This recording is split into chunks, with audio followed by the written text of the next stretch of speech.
Tawang-tawa ang mga netizens dito sa testigo di umano sa impeachment trial ni Vice President Sara Duterte. Sa balitang to, isang oras pa lang ang lumipas ay umabot na sa 19,600 reaksyon. Pero ang nag-react ng tawa, 19,000.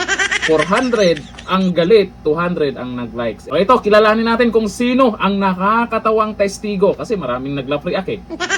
Isasama umano ng House Prosecution bilang testigo sa impeachment trial ni Vice President Sara Duterte ang court sheriff na si Abby Andres kaugnay ng insidenteng naganap noong 2011 ng alkalde VP Sara ng Davao City. Naku po, wala na ba kayong mahanap na ebidensya para mapa-impeach si VP Sara? May mga nag-comment pa nga dyan nung panahon daw na naglaro si VP Sara ng tumbang preso. Baka may tinamaan daw na kalaro, baka pwede nyo rin daw ipatawag. Ayon sa pre-trial brief ng prosecution, nais nitong iharap si Andres upang suportahan ang aligasyon na may anilay tendency to inflict violence ang vice presidente. Hindi pa vice president si Sara, alam na ng mga tao yan. At nagustuhan pa nga ng mga tao yan kasi ang sabi po ng karamihan, lagot kayo kay VP Sara. Kasi may dahilan po kung bakit niya nagawa yan. Ang insidente ay naganap noong Hulyo 1, 2011. Nang magkaroon ng komprontasyon sa isang demolition operation sa Barangay Suliman, Agdao, District Davao City.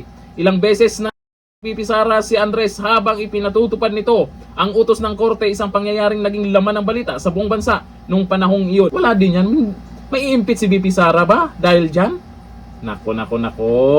Mukhang halata ng talo kayo. Kung ano-ano na lang yung ginagawa nyong paraan. Makahanap lang ng ebidensya para ma-impeach si VP Sara. Mahigit 15 years na ang lumipas mula sa naturang insidente.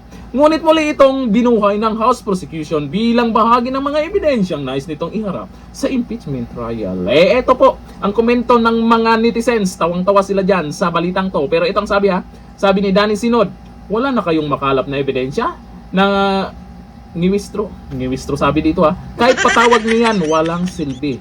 Sabi ni Joe Asuncion Arandia, ipatawag mo na din si Gat Jose Rizal at Andres Bonifacio, baka makatulong sa impeachment nyo. Sabi ni Don Pobre, desperado kasi trial briefing tagilid na.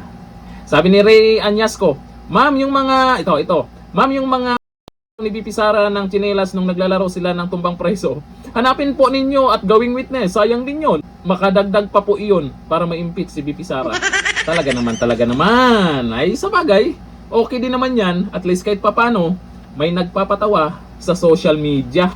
Sanay na sila sa ganyan, hindi na mahiya ang mga yan. Kung ano man ang naging reaksyon ng mga tao sa pinagagawa nila, hindi na nila ramdam yan. Manhid na ang mga yan. Hanggang dito na lang. Thank you. Goodbye.